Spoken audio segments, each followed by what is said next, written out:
So it's been pushed to 2:15, just so you know. It's actually gonna start at 2:15. Oh, okay. 250 or 215? 2:15. 2:15, right. But I know it's really cold in here, so in case you wanna go out and come back in. Do you have snacks and hors d'oeuvres in the meantime? Nothing is allowed inside here. No drinks, sorry, I see that. No drinks or food is allowed in here.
sprayed cleaner on stuff.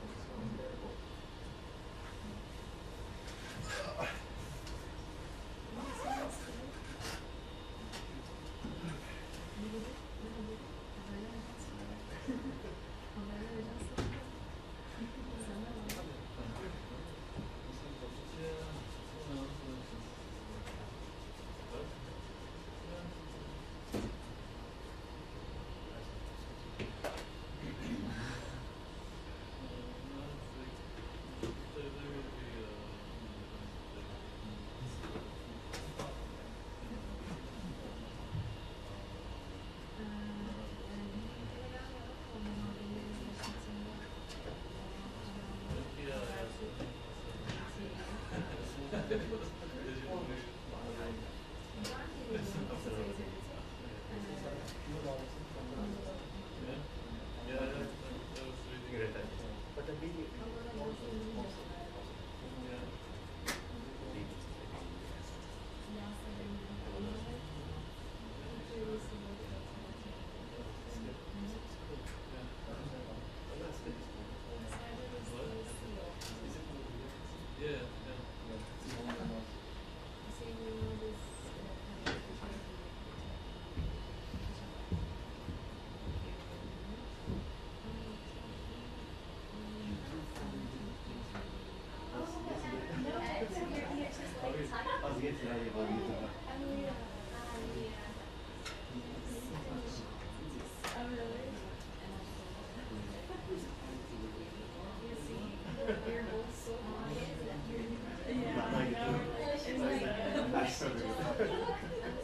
She's on the bed with me. I'm like,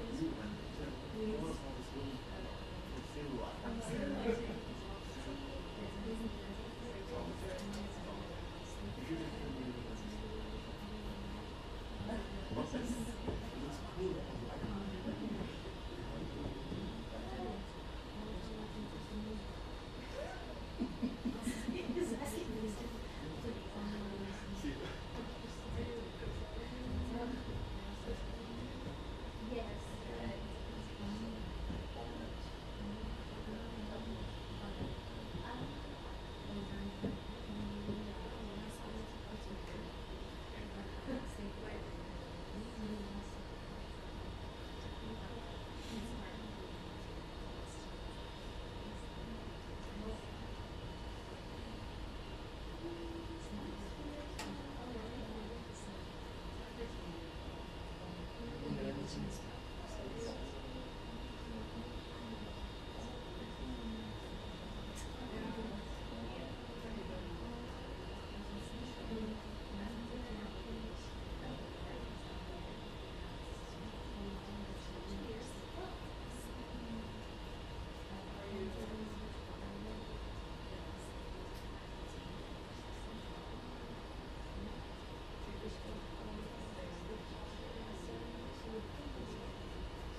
Hold it up for you? Yeah, sort of.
Good afternoon, everyone. Let me start with some opening remarks.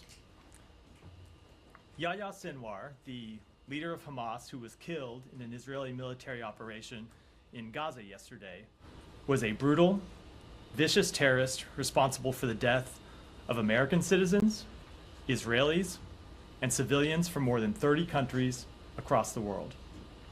His decision, and it was very much his decision, to launch the terrorist attacks of October 7th, unleashed a year of tragedy in the Middle East. 1,200 people murdered on October 7th. 254 hostages kidnapped and hauled into Gaza, including children, infants, elderly, and men and women of all ages. More than 40,000 people dead in Gaza, many of them civilians. That is the blood-soaked legacy that Yahya Sinwar leaves behind.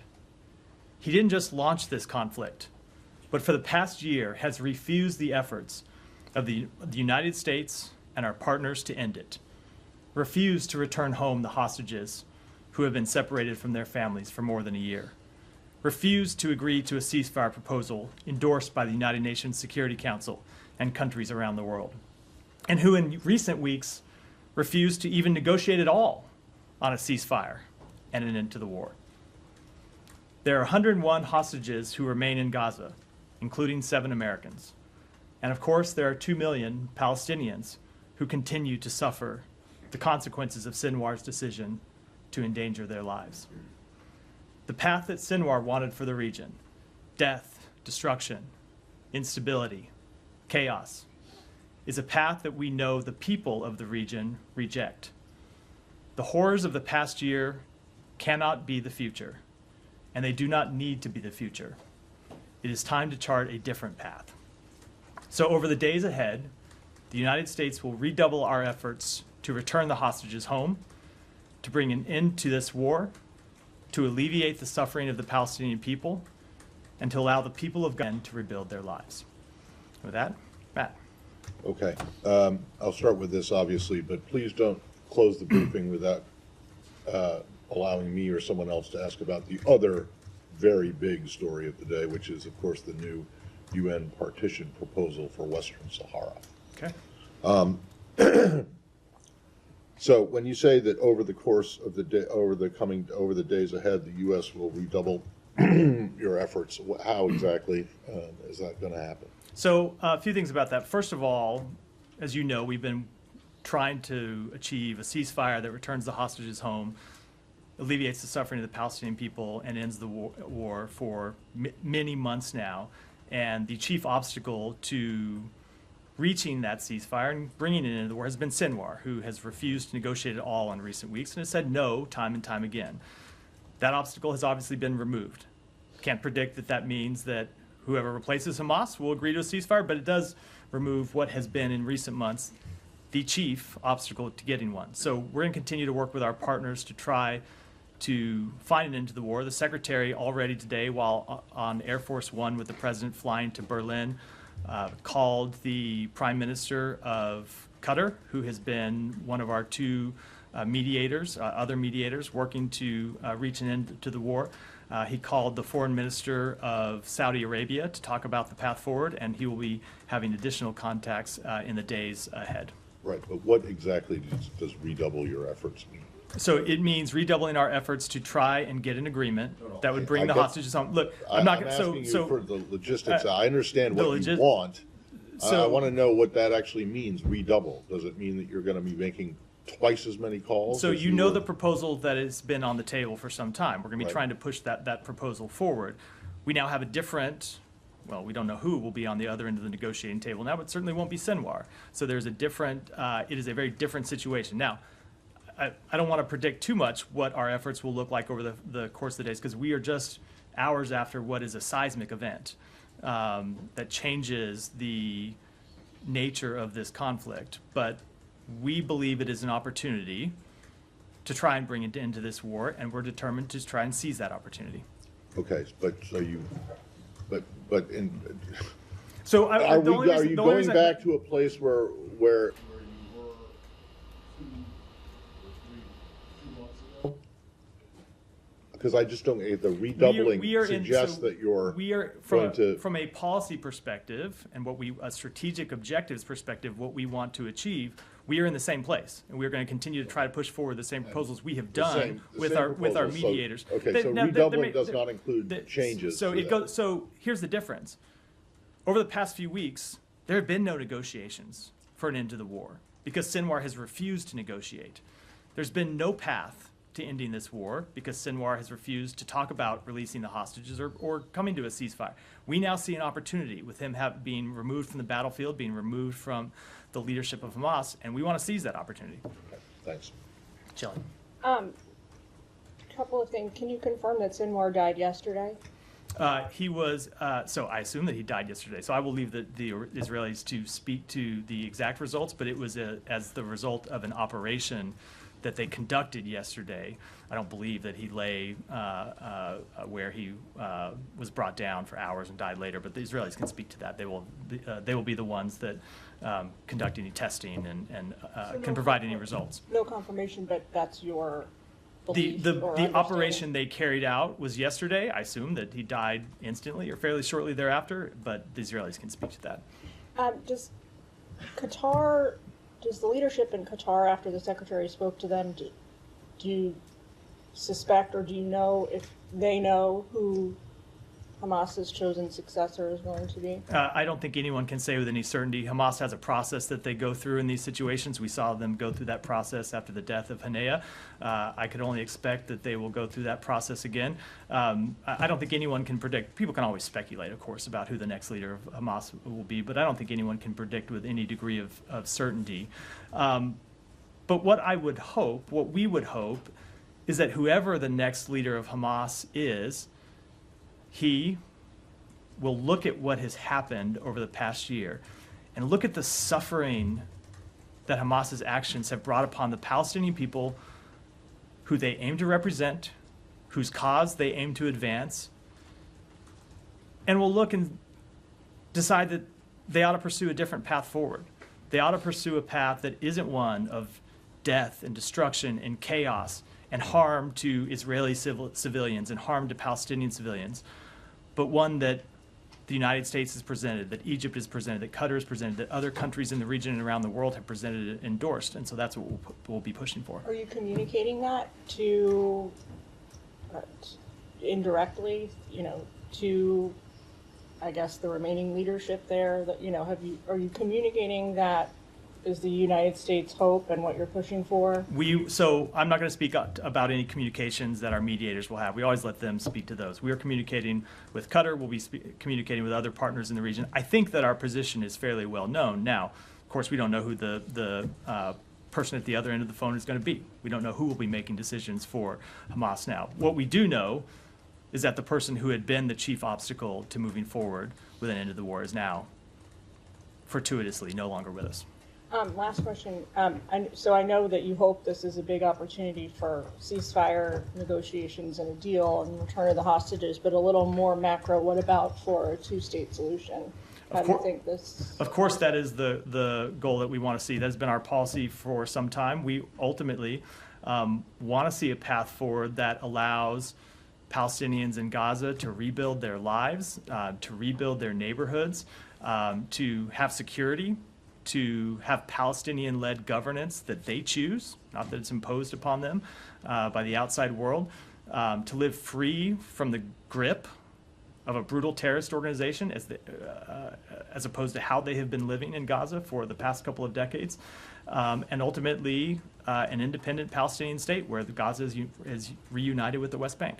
But that's just like a lot of hope and no chance, or have you seen any, I don't know, indications that this could create an opening? Well, I do want to just step back, and this I think will be an answer I give to a lot of questions like that today, which is we are just hours after a very significant event. I think we're going to have to watch and see how things settle before people can make predictions about how the days, weeks, and months ahead will play out.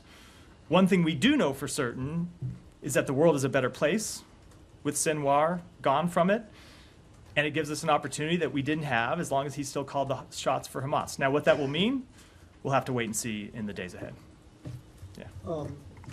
Could I ask you something? You said that this removes an obstacle. On the Secretary's last visit to Israel, he said very publicly that Netanyahu was on board with the ceasefire plan as it then stood with the bridging proposal. Is that still the perception in the United States, that the Israelis are completely on board with what was on the table? So they had accepted the bridging proposal, and if you remember what else he said at the time is there were still remaining pieces to that deal that needed to be agreed between Hamas and Israel. So we had gone significantly down the road in first getting an agreement on the framework, then getting an agreement on the bridging proposal, but there were still a number of implementing details that needed to be implemented or needed to be agreed to, and that Israel was going to face some tough decisions in getting there, and we were going to push Israel to make those tough decisions. And so that remains the case. But what happened in the interim after that visit is that Hamas just walked away from the negotiating table. And so the work that we wanted to do to bridge those final differences, we couldn't do because you didn't have two partners to talk to. So, but what again, of course, is that there was the issues of the Philadelphia corridor and all that. Is it the impression in the United States that there needs to be efforts as well with the Israelis right now, maybe push them a little bit harder to get to the place where the U.S. wants them to be? So, as I said, of course there will be tough decisions that the Israelis will need to make to get an agreement to end this war. And we have made clear any number of times that we will have very direct, candid conversations with them about the need to make those tough decisions. But we weren't even in a place to do that when you have no one at the other end of the table willing to even agree to negotiate. So you can't tell the Israelis they have to make tough decisions when Sinwar is sitting on the other side saying, I'm not even going to negotiate the end of this at all. We're now in a different place. What that means going forward, too early to tell, but we do believe it is an opportunity that we want to pursue. And just pursuing that, I mean, obviously we're talking about Gaza right now, but of course there's Lebanon. There's the war has clearly expanded from where we were a few months ago. When we're saying that when the Secretary and the President are saying that it's time to end the conflict, does this also mean in Lebanon? Is it the time also to end the conflict? We do want to see ultimately a diplomatic resolution and all. Now, look, you face a different situation in Lebanon. There are still Hezbollah forces in close proximity of the Israel border, the border between Israel and Lebanon, who still not only maintain the capability to launch terrorist attacks against Israel, but are still launching terrorist attacks against Israel, continue to rain rockets down on Israel from just across the border. So it is a different conflict in a different space. We have never thought the two conflicts ought to be linked together, but obviously there are those in the region who have seen the two of them as linked. So ultimately, we want to see a diplomatic resolution to that conflict. We want to see an end to the fighting there. We want to see it done in a way that guarantees the implementation of 1701, so Hezbollah actually withdraws north of the Litani River.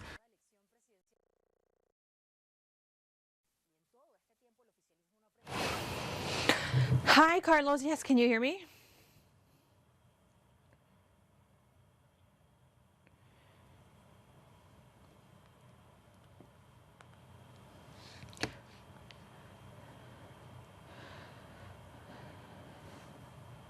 I know.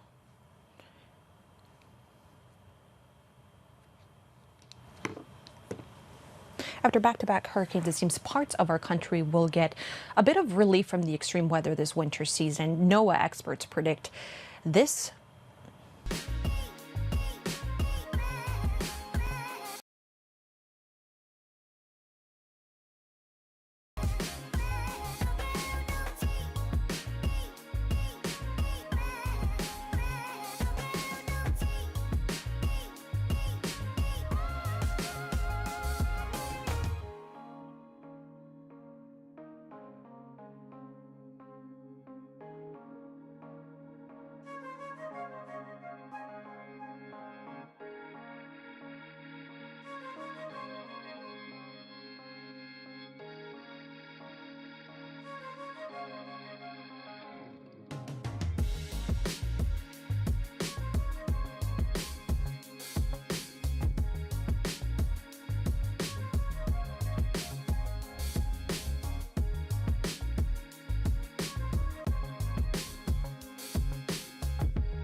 But there are other strategic objectives objectives remain. First and foremost among them, the return of the hostages, including the 7 Americans who remain held hostage. So we want to see those hostages returned home. I know Israel wants to see those hostages returned home, and it's important that they continue to work to return those hostages home.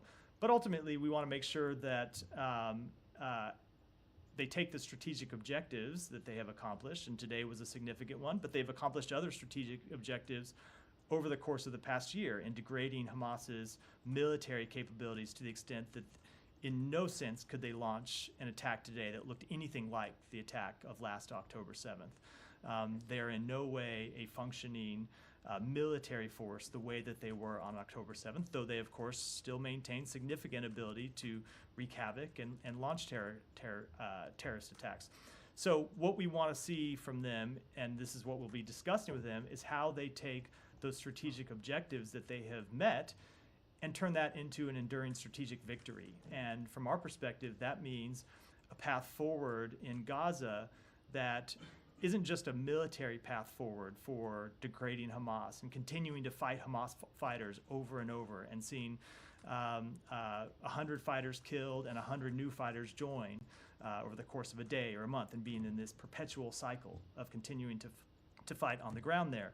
What we want to see is a path forward that brings the hostages home and sets the conditions for the day after, where you have reconstruction in Gaza, you have actual security in Gaza, and you have a political path forward for the people in Gaza that is determined by the people in Gaza. And so those are the conversations we are going to have with the government of Israel, as well as with our other partners in the days ahead. Those are the conversations the Secretary started already today with his counterparts in Qatar and Saudi Arabia. But I guess you didn't answer the question as to how the counterterrorism operations that are ongoing fit into that. If you want them to drive forth an enduring victory, you said, should they stop those counterterrorism operations because Hamas has already been dismantled to such a significant degree? Look, Hamas still does pose a threat, and Israel still has a right to take on that threat, and they still have a right to try and put pressure on Hamas and try and free the hostages that remain there. But ultimately, we think the path forward is not just to continue military operations that they will have to repeat over and over again. Because in our judgment, and in the judgment of our partners in the region and our partners around the world, a path forward that doesn't include the reconstruction and security and rebuilding and a political path forward in Gaza is not a path that will actually provide an end to the war. And that's what we want to see ultimately, is an end to the war. Now, I can't tell you that that's something that we'll have agreement on with the Israeli government tomorrow or next week or with partners in the region, but it's something that we're going to continue to pursue. And then do you have an early assessment as to where, given you said you've been in regular contact with Israeli officials over the last few hours, we saw the speech from Prime Minister Netanyahu. Do you have an initial assessment as to where Netanyahu stands on this right now? If he's going to be in lockstep with the United States in driving forth an end to this conflict after Sinwar's death? So the president's going to talk to the prime minister in the coming days. I think it's appropriate to wait for that conversation before. And then just last question. That makes sense. The day after plan.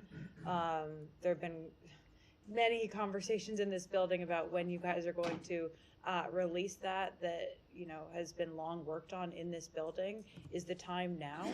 So I don't want to preview any announcements, but obviously we want to seize the opportunity created by the death of Sinwar and to end the war, and it means an opportunity to get to the day after. And so we have been working on this for months, and it's not just happening inside this building, but as you know, happening in conversations with our partners, first and foremost in the region, but also our partners in other countries around the world.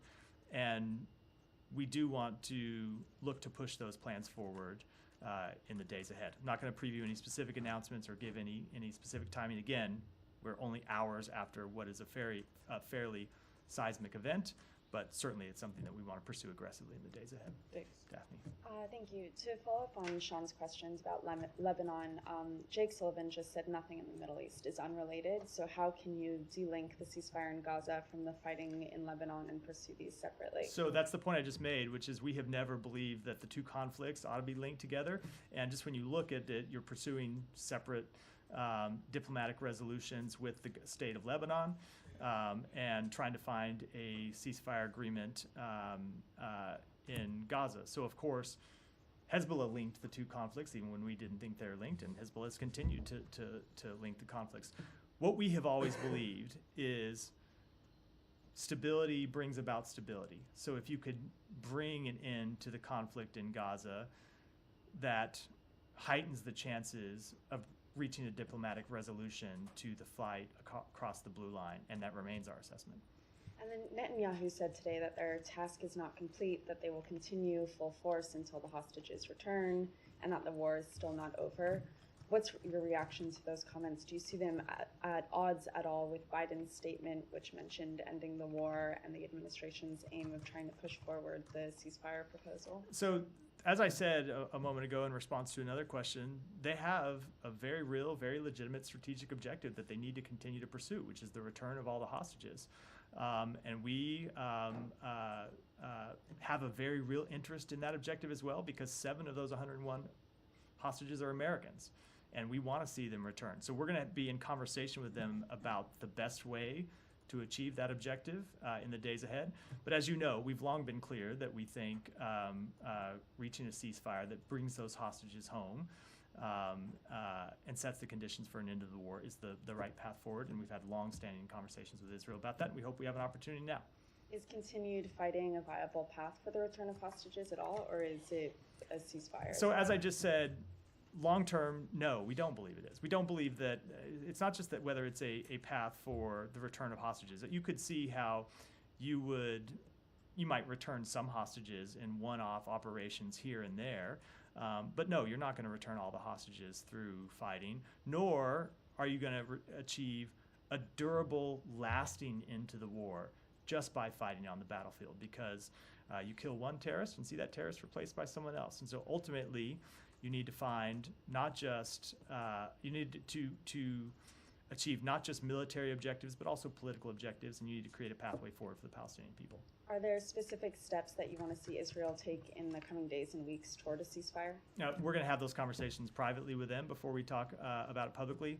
Again, as I predicted I would say this in response to another question, we are just hours after this event. I think it's appropriate to let the president have a conversation with the prime minister, appropriate for the secretary to have conversations with his counterparts before we prescribe too much of that from this podium. And sorry, last one. On the conversations that you mentioned Blinken has had today, has he specifically discussed post-war Gaza? He has. Yeah. Thank you, Matt.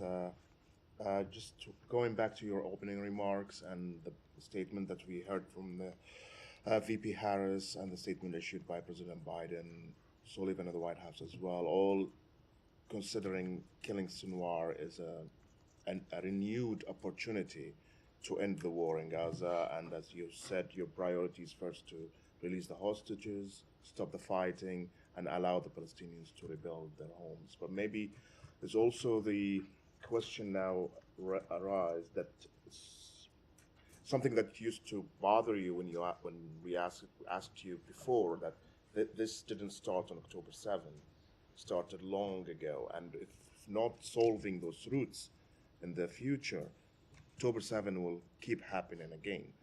And my question is, yes, you helped Israel to with weapons and weapon shipments and also political cover to achieve the military objective of eliminating the threats in Gaza and now the ongoing operation in southern Lebanon. But what are you going to do after the war to push Israel more toward the solution that you see fit for this conflict, especially that advising them seems to be enough?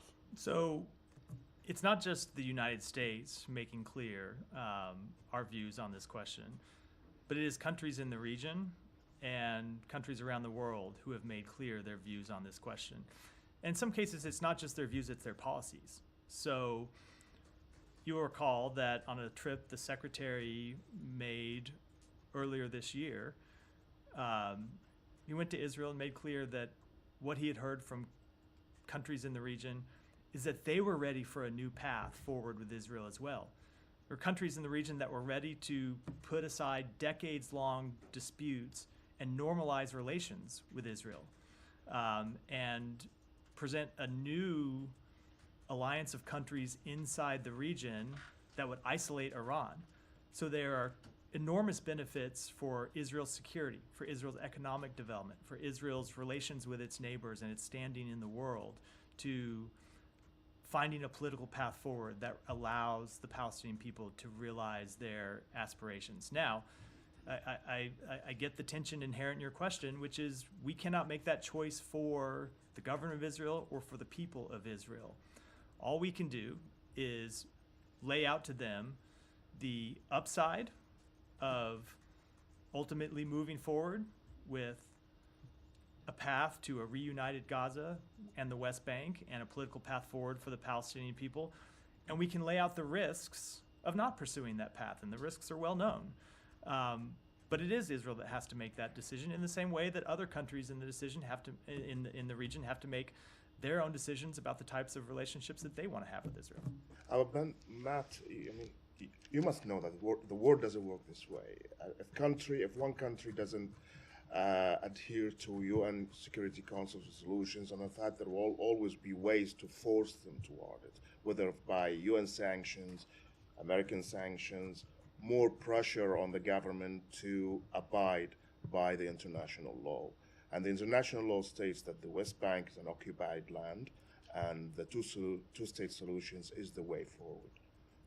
But I'm asking you, I know that other countries in the international community agrees with you, but you are blocking the international agencies like the UN and others from taking any action toward Israel to force it into making this decision. And at the same time, you as the most powerful Israel ally will not take these steps as well. You are just getting, what are you doing?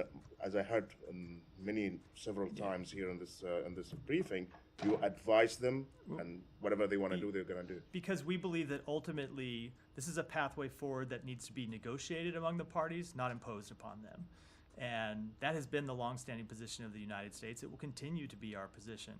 But without making any predictions of what will happen in the future, the two paths that I just laid out are very stark, and they're very different paths for the state of Israel, and they're very different paths for the region. And so we and other countries in the region will continue to make clear to Israel the risks of continued instability and the real rewards of a path forward for the Palestinian people, and they will have to make their decisions just as other countries do. Thank you. Yeah, Livia. Does the U.S. believe right now that the hostages who are still in Gaza are at greater risk and greater danger? What's the message to families who are seriously concerned about their safety at what may be a critical period? Look, I don't have any assessment to make on that, make from here. Obviously, again, we're just in the early hours after. I would make clear to anyone who is considering harming any hostage, American or otherwise, that they will be held accountable. They should be held accountable in the same way that Yahya Sinwar was held accountable for murdering civilians and taking them hostages. As it pertains to any communication to the families of hostages and to their loved ones, we will give those communications privately. As you know, we have been in close touch with the families of the 7 Americans who continue to be held, and will continue to be in close touch with them about the status and the well-being of their loved ones. Okay, and so apart from reinvigorating ceasefire and hostage talks, there are no specific steps being taken right now vis-a-vis American or other hostages? The specific step that is being undertaken, which I don't mean to sound like you're downplaying in the premise of the question, that's the step that we need to take to try and get them home. It's, in our judgment, the most fruitful path to bringing them home is to get an agreement that gets them out. As I said, it's long been our position that just the way the situation on the ground, works is you are not going to return all those hostages home through military action. You may see operations here and there that can return some hostages, but that ultimately to bring all of them home safely, you need to reach an agreement that helps bring about an end to the war. Obviously, today's development comes against the backdrop of what had been heightened tensions and expected Israeli retaliatory strike on Iran for its earlier ballistic missile attack on October 1st. What is the U.S.'s understanding as to whether that may go forward? I'm not going to read those conversations out publicly, as I have, I think, scrupulously declined to do over the past few weeks. Okay. Iranian media is referring to Sinwar's death as a martyrdom, saying he was killed while battling Israeli forces on the battlefield. What is the risk? How significant is the risk that his death, rather than subduing militant groups in the region, emboldens them at this point? I am sure that Hamas and other terrorist groups will try to present Sinwar as some kind of hero for the Palestinian cause. But I think it's important that everyone remember the actual facts, which is that Sinwar was a brutal terrorist that didn't just terrorize the Israeli people, but that ruled Gaza with an iron fist before October 7th, that brutalized Palestinians in Gaza, that tortured Palestinians in Gaza, and then unleashed a conflict that has been responsible for the death of more than 40,000 Palestinians. So I would hope that anyone that's considering thinking of him in any favorable light at all will look on the actual consequences of his life and the decisions that he made that wreaked such havoc for the Palestinian people. Last one from me. The Prime Minister Netanyahu, in his remarks today, paraphrasing, basically said, that Israel had resisted all kinds of pressure. He didn't name the provenance of the pressure, but all kinds of international pressure to stop the war, stop the fighting, and not enter Rafah. With today's developments, in hindsight, I know it's early, but does it seem like the U.S.'s calls to not enter Rafah, to try to broker a ceasefire, were preemptive, or at least never going to meet with Israeli approval or acceptance? No, I will say that we always made clear that we supported Israel conducting counterterrorism operations to target the leaders of Hamas and to target Hamas militants. And not only did we make clear we supported it, but we provided active intelligence support for those operations. And I think I'll leave it at that. Tom. The ceasefire hostage release deal that has been on the table and I think was last discussed in person with the Israelis by the Secretary, was the last trip we were on, the 9th trip, I think, out of 10. And that's, I'm assuming, although there hasn't been any meaningful discussion, but it's still on the table, that. Correct. And so I'm trying to understand from the Israeli perspective, given the death of Sinwar, if you couldn't get that past Benjamin Netanyahu, and I think during that time it was when a senior official said that Mr. Netanyahu was making maximalist statements and it wasn't conducive to getting the ceasefire deal done. I'm just trying to understand why now there's any more reason than there was then for him to accept such a deal. Because he's not the only party to this arrangement, and the other party to this arrangement is the one who had refused to negotiate at all. We did have important decisions we were going to need the Prime Minister and the Governor of Israel to make, but we had seen them make concessions already, and it was our assessment we could get to a deal. And then in the middle of that, Sinwar walked away from the table. So without making any predictions and about what will happen, and I'll just refer you to what I said at the beginning of this briefing, which is, without a doubt, there are tough decisions for Israel to make to get to an ultimate agreement. Without a doubt. We're the first to say that, and we are the people engaging with them to try and convince them to make those tough decisions. But you had on the other side a roadblock, an absolute stonewalled no, and that person is removed. That, we think, presents an opportunity. Absolutely. But at that point, the deal that is on the table was still not strong enough. There wasn't enough incentive for Mr. Netanyahu to accept it either. And what's happened now is he's put himself in a far stronger position because what's happened on the ground. So what that leaves out is that we were negotiating with him and we were negotiating with Hamas over how to get to yes. And we believed that we could get to an agreement. And then Sinwar ended the negotiations while we were in the process of trying to get there. That is the difference in what was happening in the way that you presented in the question. Okay, it's just I think, and this is to develop Olivia's point, is that, you know, from Mr. Netanyahu's perspective now, you have a situation where, and he said in the speech there, he's saying he's calling for surrender, he's calling for Hamas people who have holding hostages to come out, lay down their arms, release hostages. There's nothing that I can see in what he's saying about getting the hostages released and the end to the war via discussion, diplomacy, ceasefire talks. This is all about military pressure, which he is suggesting he is vindicated by, against, as he said, all the pressures. And I assume he means subtly American pressure, particularly with Rafah. So he is, as far as I can see, he's saying a military solution to this is vindicated. Keep going and try and get hostages released via surrender or whatever. No offense, Tom, but is there a question coming sorry, at the end of this? I'm just, well, I'm saying, how are you going to incentivize him now? Because this to him is a military vindication and a way in which to keep going, and not as you want, which is a viable Palestinian future in the Gaza Strip. He wants Israeli control effectively with a minimal sort of local. Right, so let me get to it. So I'm asking what the incentives you're laying out. I was going to say, it still took a while to get to the question. Look, we believe the incentives are the return of the 101 hostages, and we believe the incentive is a path forward that provides increased security for Israel. And we had gotten agreement from them. If you go back and remember that even before we got to this position in July and August, where we were arguing over the implementation details, we had an agreement that Israel had accepted, that Hamas refused. So it's just not accurate to say that Israel had never agreed to, and you didn't say that, I'm not trying to put words in your mouth.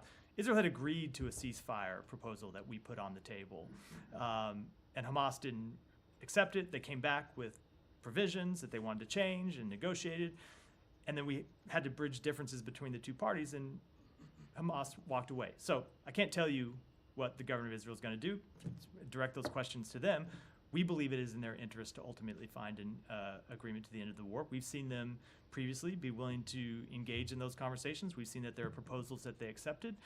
We hope now that there is a party on the other side that's willing to engage in conversations. And on that, just on the the discussion with Qatar is today, is there anything you can read out about that? The discussions with the Qatari leadership of Qatar. No, nothing further on they had a discussion about it, but we have a lot of work to do in the days ahead, and we intend to pursue that work. Thank you, Matt. I'm struck by how you described the killing of Sinwar as a seismic event. Really, you believe that it was a seismic event at the level of, let's say, something like a nuclear bomb or something like that? Really, I mean, it is absolutely a seismic event in the Middle East. When you look at who he was and what he was responsible for, he was someone who made the decision, and it was his, as I said at the beginning, it was his decision to launch the terrorist attacks. Someone who, after the death of Haniya, didn't just have military control of Hamas, but had political control of Hamas as well. And he is the person who has been the prime obstacle to ending the war and stopping the suffering of the Palestinian people. So absolutely, it is an important event. It was a firefight. He had two other people with him. I suppose we disagree about the relative importance of the death Whatever. of Sinwar. I think it's a pretty important event. That's what the Israelis are saying, not me. I don't know. Now, let me ask you a couple of things now. You keep saying that Hamas absolutely refused it. As far as all the people that were involved in negotiations from the Arab side, the Qataris, the Egyptians, and so on, they all say that Hamas agreed 100% to your proposal. No, it was the Israelis that rejected. They don't, Saeed. And they went on. They don't, Saeed, and that's not what happened. Okay. And you and I have been through this before. That's fine. I'm just trying to, I know, but you and I have been through this before. Right. They came back with a counter proposal, which is not an acceptance of the proposal that was put forward and endorsed by the United Nations Security Council. If I give you a proposal, Saeed, and you come back and say, I agree to 7 of the things you propose, and on these 3 others, I have major changes. That is not an acceptance of my proposal. But the Israeli answer was to go ahead and kill the chief negotiator, right? Who was not carrying a gun, was sleeping actually in a guest house, wasn't it? What is there a question? And I'm just saying that at that point. Okay, yes, I do have a couple of questions. You also said that whoever comes next, Hamas, they would look back and reassess what happened in the last year and so on. I didn't say they would. I said I hoped they would. You hope they would. Yes, I said that you hope that they would. Does that mean that you would be willing to negotiate with Hamas directly? If someone, no. if someone, No, the Hamas So- is a terrorist organization. The United States does not Right. engage with terrorist organizations, but of course we will engage So- with our mediators who right? engage Okay. with So them. what would be the incentive for those people? I mean, it seems now that no one is having command and control over Hamas. I mean, probably it's What would be everyone is running. What would their be the own. incentive? Site? How about an end to the war? No, I How about understand. stopping the death of Palestinian civilians? Well, maybe- What more incentive should a leader of Hamas need than that? Right. Okay, but I'm saying that if someone like Sinwar, who exerted a great deal of power and control and so on, was unable to basically, negotiate or do something like this, or make sure that he could deliver Hamas, what makes you think that others can? I don't think you should make excuses for Sinwar. He No, was no, not I'm unable not to making- negotiate. He was unwilling to negotiate. I'm Let's be taking clear your about words. it. You're saying he that had he every was- ability to negotiate Right. an end to this war, and he refused to. I'm It's saying a now, big difference. now that he's gone, probably there is no structure. I don't know. I mean, so we don't know who is in control. Maybe like maybe the hostages are in more peril. Let me ask you another question on. Yeah. Let me. Okay. All right. Let me ask you a question on. I didn't think that was a question, so I wasn't responding Let to me it. ask you a question on a proposal that is being suggested that Secretary Blinken is going to consider proposing right after the elections about that the Israelis and the Emiratis and so on are coming up with some sort of the day after. Can you share with us? Is there something to that report or to this suggestion, or would we hear something? From the So I Secretary? spoke to this yesterday. We have been in discussions with our Emirati partners, with Israeli partners, with other countries in the region as well. That's been the subject of a number of trips that the Secretary has conducted and has been the subject of ongoing diplomatic conversations. And I'm not going to predict from here when we might put forward some type of proposal, but we are very much seized with agreeing with our partners in the region on a proposal to provide actual security and governance and a political path forward for the Palestinian people. It seems that the Israelis they want to see a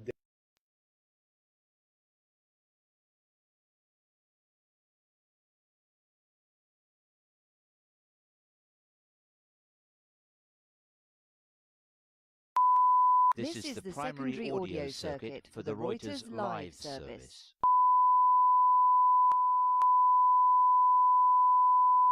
This is the primary audio circuit for the Reuters live service.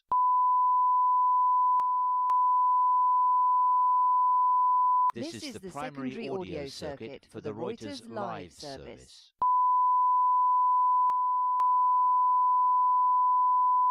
This is the primary audio circuit for the Reuters live service.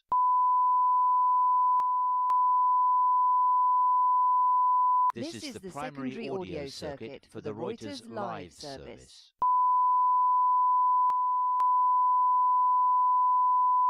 This is the primary audio circuit for the Reuters live service.